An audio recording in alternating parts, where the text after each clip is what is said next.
যে নোটিফিকেশনটা বাইর করা হয়েছে সেই নির্দেশনা অনুসারে ভারতবর্ষের সেই গুজরাটে, মহারাষ্ট্রে, দিল্লিতে, হরিয়ানায়, তামিলনাড়ু, আসাম, অরুণাচল প্রদেশে যে নির্দেশিকাকে কার্যকরী করার জন্য পদক্ষেপ নেওয়া হয়েছে, ত্রিপুরাতেও তাই যেন আর বিলম্ব না করে পদক্ষেপ নেওয়া হোক। নতুবা আগামী দিন এই নির্দেশিকাকে কার্যকরী করার জন্য যা আন্দোলন করার প্রয়োজন, যত কঠোর আন্দোলন করার প্রয়োজন, সেই আন্দোলন আমরা করব। এই মঞ্চ থেকে আমি ঘোষণা দিচ্ছি। আমি সবাইকে বলতে চাই, আজকে মিডিয়া এবং সারা ত্রিপুরার সব অংশের জনগণের সামনে বলতে চাই, এই আন্দোলন থেকে আমরা ছেড়ে পালিয়ে যাব না। আমি রঞ্জিত দেববর্মা বলছি। আপনারা জানেন আমি 1997 সালে সুইজারল্যান্ডে এসে জাতিসংঘে গিয়ে এই ইলিগাল মাইগ্রেন্টের কথা তুলে ধরেছি। প্রথম ত্রিপুরা থেকে প্রতিনিধি হিসাবে তুলে ধরেছি। নিশ্চয়ই আপনারা জানেন আজও আমি এই অবৈধ তৎকালীন পূর্ব পাকিস্তান, আধুনিক বাংলাদেশ থেকে আগত বেআইন অনুপ্রবেশকারীদের শনাক্ত করে তাদের দেশে সসম্মানে পাঠানোর জন্য আমি লড়াই করে যাচ্ছি এবং করে যাব। কাকুরা বকুরা আঙ্গ কক্সালানি শিকাম তিনি চিনি ও পান্ডাও চিনি বরমগানাং মহানন্দ বাবু তিনি নরনি তৈফান তার ফাইমান ফাইকা চিনি কাউন্সিলর ত্রিপুরা হদানি বরমগানাং বীরেন্দ্র ত্রিপুরাनो কबै गोबां हदानि चिनि अकारारक फाइसक फाइका गोबां चिनि सिभिल ससाइटिनि बरक फाइका गोबां चिनि एनजिओसनि बरक फाइका गोबां बरक যারা রাজনৈতিক পতাকা তলাও ফাইনানি নাইয়া তিনি আর পতাকা করে কোন রাজনৈতিক দল নেই, পতাকা নেই। আজকে আমাদের এই আজকে সমাবেশে কোন রাজনৈতিক দলের পতাকা নেই, শুধু জাতীয় পতাকা নিয়ে আমরা আন্দোলন। কারণ আমাদের এই ইস্যুটা হচ্ছে জাতীয় ইস্যু।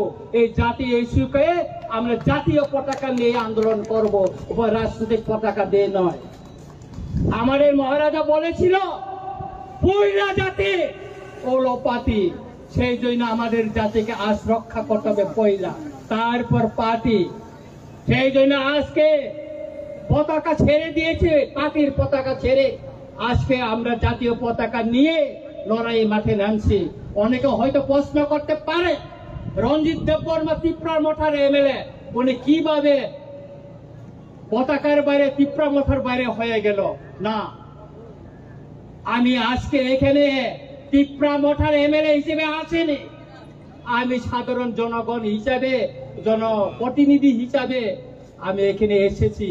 এই লড়াই সর্ব অংশের জনগণকে নিয়ে লড়াই।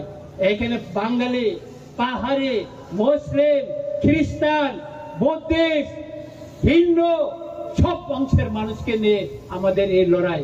সেই জন্য আজকে এত লোক এখানে এসেছে। কেন এসেছে? আমাদের একটাই দাবি, একটাই, সেটা হচ্ছে যারা তৎকালীন পূর্ব পাকিস্তান, অধুনা বাংলাদেশ থেকে যারা ত্রিপুরায় এসে বসবাস করছে, আমাদের অধিকার কেড়ে নিচ্ছে, আমাদের জমি কেড়ে নিচ্ছে, আমাদের ভবিষ্যৎ বংশধরদের রক্ষা করার জন্যই আজকে তাদেরকে আমরা শনাক্ত করে তাদের দেশে ফেরত পাঠানোর জন্য দাবি জানাচ্ছে। আমাদের দাবিকে ছাড়া দিয়ে আজকে ভারত সরকার তার মিনিস্ট্রি অফ হোম অ্যাফেয়ার্স থেকে নোটিফিকেশন জারি করে আজকে তাদেরকে শনাক্ত করার জন্য বলা হয়েছে। এই নোটিফিকেশন শুধু 2019 মে 25 না, 1971 সালে 29 নভেম্বর তখনও নোটিফিকেশন জারি করা হয়েছিল, কার্যকরী করেনি। তখন রাজনৈতিক দল আওয়াজ তোলেনি, কোন সিভিল সোসাইটি আওয়াজ তোলেনি কার্য করার জন্য। 2017 বামফ্রন্ট শাসনে এই নোটিফিকেশন জারি করা হয়েছিল, কিন্তু তখন এটা লুকিয়ে রাখা হয়েছিল, কাউকে জানতে দেয়নি। তারপর 2021-এ এখানে বিজেপি এলএন সরকার আসার পরও 2021-এও নোটিফিকেশন জারি করা হয়েছে মিনিস্টার অফ হোম অ্যাফেয়ার্স থেকে, কিন্তু এটাকে লুকিয়ে রাখা হয়েছে। কিন্তু 2025-19 মে যে নোটিফিকেশনটা জারি করা হয়েছে তার কপি রঞ্জিত দেববর্মার কাছে এসে পৌঁছেছে। কেন? রঞ্জিত দেববর্মা চিঠি লিখেছে মিনিস্টার অফ হোম অ্যাফেয়ার্সকে, সেই জন্য এসেছে, সেই জন্য জনগণ জানতে পেরেছে এবং জনগণকে নিয়ে আমরা মাঠে নেমে পড়েছে। এই আন্দোলন যতদিন পর্যন্ত একজনও যদি ত্রিপুরা রাজ্যে ভারতবর্ষে যদি অবৈধ অনুপ্রবেশকারী থাকে ততদিন চলবে। কারণ এই বেআইনি অনুপ্রবেশকারী আমাদের দেশের নিরাপত্তা সার্বভৌমত্বের জন্য বড় একটা হুমকি। আপনারা জানতে পারছেন সে কাশ্মীরে পেহেলগামে অ্যাটাক হওয়ার পর কি অবস্থা ভারতবর্ষে, তারপরে ভারতের স্বরাষ্ট্র মন্ত্রণালয় এই পদক্ষেপ নিয়েছে। আপনারা জানেন সেই আমেরিকা থেকে অবৈধ অভিবাসীদের প্লেনে করে হাত পা বেঁধে সেই পাঞ্জাবে ফেলে দিয়ে গেছিল। কেন? কারণ এই অবৈধ অনুপ্রবেশকারীরা এটা দেশের হুমকি, দেশের নিরাপত্তার হুমকি, দেশের সার্বভৌমত্বের হুমকি। সুতরাং আমি সবাইকে অনুরোধ করব যে আজকে এই আন্দোলন, এই র্যালি কোন জনগোষ্ঠীর বিরুদ্ধে না, কোন জাতি ধর্মের বিরুদ্ধে না, এটা বেআইনি অনুপ্রবেশকারীদেরকে শনাক্ত করে তাদের দেশে পাঠানোর জন্য এবং কেন্দ্র সরকারের যে নির্দেশনা তাকে কার্যকরী করার জন্য এই আন্দোলন আগামী দিনও চলবে। আমি আমার বক্তব্যকে আর বিশেষ আর দীর্ঘায়িত করতে চাই না। আমাদের মিছিল এখনো শুরু হয়ে যাবে। আপনারা শৃঙ্খলাভাবে সবাই মিছিলে জাতীয় পতাকা নিয়ে আপনারা সবাই একসাথে আমরা মিছিল করব।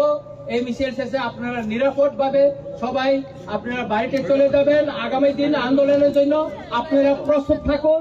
আজকে আমি ধন্যবাদ দিতে চাই আমাদের মিডিয়া ভাইদের যারা আজকে এই আন্দোলনকে কভারেজ করার জন্য এসেছেন, এবং আমি এখানে আরো খুব প্রশাসনকে ধন্যবাদ দিতে চাই, কেননা ওনারাও আমাদেরকে আজকে অনুমতি দিয়ে এই শহরে আন্দোলন করতে দিয়েছেন।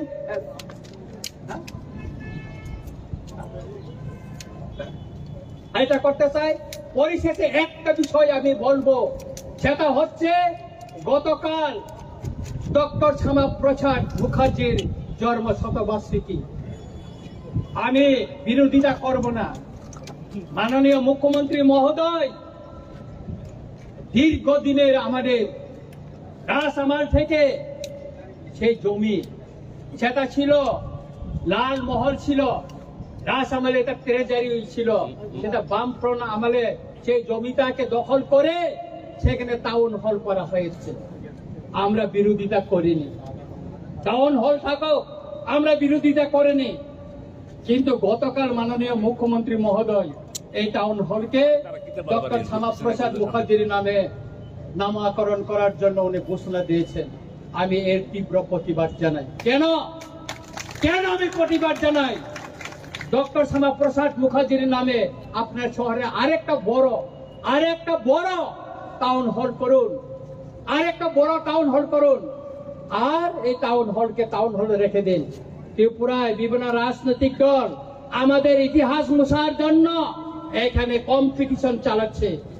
সেই কংগ্রেসের আমলে এই যে বর্তমানে যে IGM, এটা বিএম যে হসপিটাল, ভিক্টোরিয়া মেমোরিয়াল হসপিটালকে সেটা IGM করা হয়েছে। এই যে সুকান্ত একাডেমি, এই সুকান্ত একাডেমি কি ছিল? এটা দরবার হল ছিল, দরবার, এটাকে এখন সুকান্ত একাডেমি করা হয়েছিল। এখানে আগে দরবার হল ছিল। এইভাবে ত্রিপুরার ইতিহাসকে মুছে যাওয়ার জন্য সে আস্তবলকে স্বামী বিবেকানন্দ ময়দান ঘোষণা করা হয়েছে। এটা আমরা মেনে নিব না। আমরা অনুরোধ করব মাননীয় মুখ্যমন্ত্রীকে, বিনয়ের সঙ্গে অনুরোধ করব, মাননীয় মুখ্যমন্ত্রী মহোদয়, আপনি আরেকটা জায়গায় অনেক কোটি টাকায় শীততাপ নিয়ন্ত্রিত একটা ডক্টর শ্যামাপ্রসাদ মুখার্জির নামে আপনি আরেকটা হল করুন, টাউন হল করুন, তাতে আমাদের এটা আমাদের কোনো আপত্তি থাকবে না। কিন্তু এই টাউন হলকে আপনি ডক্টর শ্যামাপ্রসাদ মুখার্জির নামে নামকরণ করে আপনি বিতর্ক হবেন না, কারণ কেউ করেনি।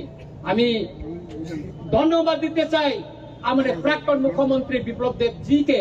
তিনি থাকাকালীন আমাদের বরমুড়াকে আদায় কত গন্ধা সরকার গন্ধাতিসা, তারপর আগরতলা এয়ারপোর্টকে তিনি মহারাজা বীর বিক্রম মহারাজার নামে তিনি করে গেছেন, সেই জন্য ওনাকে আমি ধন্যবাদ জানাই।